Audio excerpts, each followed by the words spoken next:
KTV mini. নমস্কার, আপনাদের সঙ্গে আমি অর্পণ। কলকাতা টিভি এবং কলকাতা টিভি অনলাইনের সমস্ত দর্শকদের হ্যাপি নিউ ইয়ার। আজ নতুন বছরের প্রথম দিন, আর প্রথম দিনেই আপনাদের ভালো থাকতে হবে। শুধু প্রথম দিন কেন, সারা বছরটা আপনাদের ভালো থাকতে হবে, ঠিকঠাকভাবে থাকতে হবে, সজাগ থাকতে হবে। আর এই সজাগ থাকার জন্য নতুন বছরের প্রথম দিনেই আপনাদের জন্য একটা নতুন শো এনেছি, কেটিভি মিনি। না, এটা শুধুমাত্র বাংলা টেলিভিশন নয়, দেশের টেলিভিশনে এই প্রথম কেটিভি মিনি শো, অর্থাৎ মিনি শো, যেখানে আপনাদের সজাগ করে দেব, যেখানে আপনাদের চোখ খুলে দেব, এবং নিত্য নতুন ইনফরমেশন যদি আপনারা পান তাহলে কেমন লাগে বলুন তো? ঠিক ধরেছেন, এই তিনটে বিষয়ে মিক্সচার নিয়ে আমাদের নতুন শো কেটিভি মিনি। বাংলা টেলিভিশনে এই প্রথম কোনো শো যেটাকে মিনি ফরম্যাটে আপনাদের সামনে আপনাদের প্রয়োজনে আমরা তুলে ধরবো। আজকে প্রথম দিনে আপনাদের একটা সজাগ করার টপিক দেব। যারা ট্রেনে প্রতিদিন নিত্য যাতায়াত করেন, নিত্য যাত্রী যাদেরকে বলা হয়, তাদের জন্য আজকের এই শোটা ভীষণ ভীষণ ইম্পর্ট্যান্ট। আপনারা যদি এই শোটা না দেখেন তাহলে হয়তো অনেকটা কি চলছে, কি প্রতারণা চলছে সেটা সম্পর্কে ওয়াকিবহাল থাকতে পারবেন না। তাই আজকের শোটা ভীষণ রকম ইম্পর্ট্যান্ট যারা ট্রেনে যাতায়াত করেন। কি সেই শো বা কি সেই টপিক, একবার গ্রাফিক্সে দেখে নেওয়া যাক। যারা ট্রেনে যাতায়াত করেন তাদের জন্য একটা নতুন প্রতারণা চক্র তৈরি হয়েছে। তারা কি করে, এই লোকাল ট্রেনের নতুন প্রতারণা চক্রের টার্গেট কারা সেটা জানাটা কিন্তু ভীষণ ইম্পর্ট্যান্ট। ট্রেনে কম বয়সী মেয়েরাই বেশিরভাগ ক্ষেত্রে টার্গেট। কেন বলুন তো? বিশেষ করে কলেজ পড়ুয়ারা, মাতৃভূমি লোকালেই এই ঘটনা বেশি দেখা যাচ্ছে। প্রতিনিয়ত এই ঘটনা ঘটছে লোকাল ট্রেনের মহিলা কম্পার্টমেন্টে। কি জানতে ইচ্ছা করছে কি সেই ঘটনা? সেকেন্ড স্লাইডে যাওয়া যাক। কিভাবে টার্গেট করা হচ্ছে এটা জানাটা আরও দরকার। কিছু অসাধু মহিলারা অনেকে একজোট হয়ে ট্রেনের মহিলা কামরায় উঠছে। তারপর প্রথমে মহিলা কামরায় একজনের পাশে গিয়ে বসছে তারা। ব্যাপারটা বুঝুন কতটা পরিকল্পনা মাফিক এই কাজটা করা হচ্ছে। তারপর তার সঙ্গে কথা বলা শুরু করছে। কথা বলা মানে বিষয়টা কি আর একটু বিস্তারিত জানা যাক। থার্ড স্লাইডে যাওয়া যাক। যেমন ধরুন, কোথায় বাড়ি আপনার, কি করবেন, বাবা কি করেন, এইসব প্রশ্ন করে ভাব বাড়ানোর চেষ্টা করা হচ্ছে। তারপর নানান কথা বলে চাকরি দেওয়ার নাম করে ফোন নম্বর চাইছে। কারণ চাকরি সত্যি আমাদের সবার একটা সমস্যা।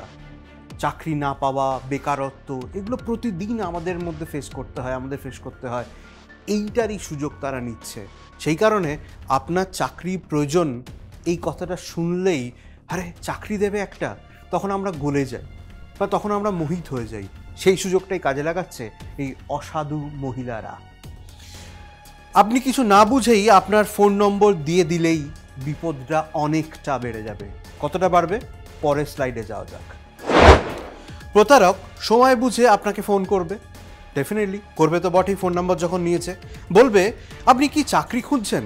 যদি বলেন হ্যাঁ চাকরির দরকার, তখনই তারা আপনার বায়োডাটা চাইবে। আধার ও প্যান বা যাবতীয় আপনার ব্যক্তিগত তথ্য শেয়ার করতে বলবে। পয়েন্টটা নোট করুন, ব্যক্তিগত তথ্য মানে আধার কার্ড, প্যান কার্ড, আপনার বায়োডাটা মানে তো ডিটেল সব কিছু চলেই এলো। এখানে শেষ নয়, পরের স্লাইডটা যাওয়া যাক। তারপর আপনাকে তারা কোনো এক স্থানে ইন্টারভিউয়ের জন্য কোনো একদিন একটি বিশেষ জায়গায় ডাকবে।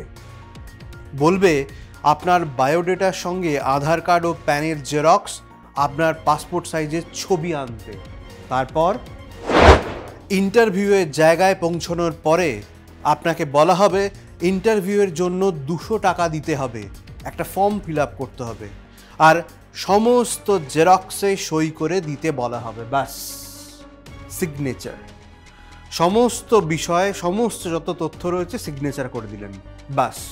ধরে রাখুন আপনার যাবতীয় যা করার আপনি করে দিয়েছেন। খেলা শেষ। খেলা শেষ কেন বলছি জানেন? কারণ কিছুদিন পরেই আপনার বাড়িতে ব্যাংকের লোক যাবে। তার আগে কি বলবেন বলুন তো? আপনার ইএমআই বাকি রয়েছে, অর্থাৎ লোন নেওয়া হয়ে গেছে। যারা প্রতারিত তাদের কাছে বলা হবে আপনি লোন নিয়েছেন, অথচ আপনি কিছু জানলেনই না, কিন্তু আপনি সব করে দিয়েছেন। ডকুমেন্ট দিয়েছেন, সিগনেচার করেছেন, আপনার নামে লোনটাও তুলে নিয়েছে প্রতারকরা। অর্থাৎ আপনাকে এবার ইএমআইয়ের টাকা গুনতে হবে। এটা নতুন ফ্রড, এবং সেটা কোথায় হচ্ছে জানেন? লোকাল ট্রেনে। সেই কারণেই বছরের প্রথম দিন থেকে কলকাতা টিভি আপনাদের সজাগ করার দায়িত্ব নিয়েছে।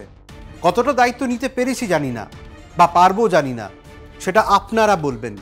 তবে এটা খুব খুব গুরুত্বপূর্ণ একটা শো, যেখানে আপনাদের চোখ খুলে দেয়া হবে, চেষ্টা করা হবে, সজাগ করে দেওয়ার চেষ্টা করা হবে, আর প্রচুর ইনফরমেশন আপনাদের দেয়া হবে। সেই কারণে এই শো আপনারা অনেক বেশি করে অনেক বেশি মানুষের কাছে ছড়িয়ে দিন। আর কি ধরনের শো চাইছেন, কি ধরনের বিষয় জানতে চাইছেন, আমাদের কমেন্ট করে জানান, ইমেল করে জানান। আর অবশ্যই আমাদের যে সমস্ত সোশ্যাল মিডিয়া পেজ রয়েছে, Facebook, x handle, Instagram, YouTube, subscribe করুন, লাইক করুন, শেয়ার করুন। আর অবশ্যই বছরের প্রথম দিন থেকে সজাগ থাকুন। আজ এই শোটা, মিনি শোটা এখানেই শেষ করছি। খুব ভালো থাকুন, সুস্থ থাকুন, আর কলকাতা টিভিতে নজর রাখুন।